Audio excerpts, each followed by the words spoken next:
Martina, ngayon, ako naman ang tutupad sa usapan natin.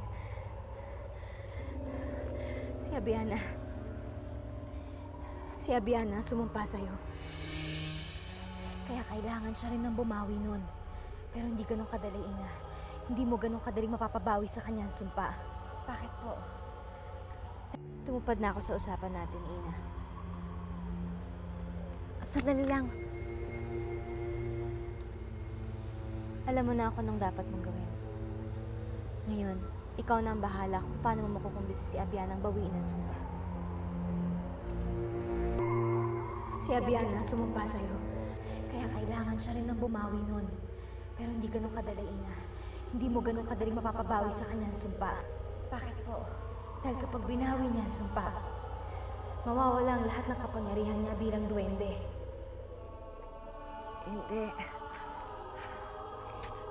Ito lang ang solusyon. Kapangyarihan ni Abiana, yun lang ang mawawala sa kanya. Pero ang buhay at pagkatao ko, inutang niya sa akin ang kapalit. Babawiin ko lang kung ano ang dapat sa akin.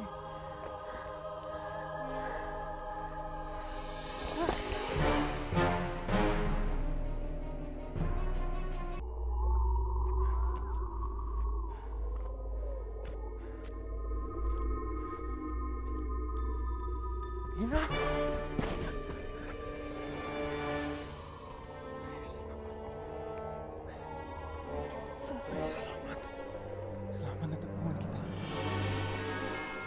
Nakasisiguro ba kayo sa inyong desisyon, Haring Calixto at Reyna Abiana, na ipasa sa amin ang pamumuno sa kahariang ito?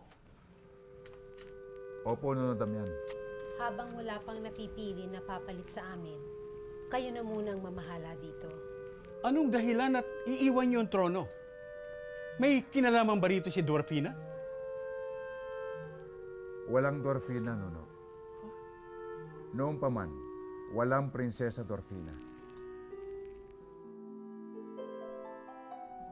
Namatay ang anak namin nung gumuho ang punso namin dati.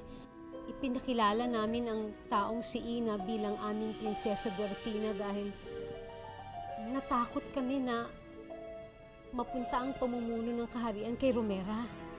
Marahil ay hindi na natin maiwasang mangyari yon. Sa kasulukuyan ay hinahanap ni Nuno Umberto ang nawawala niyang tungkod.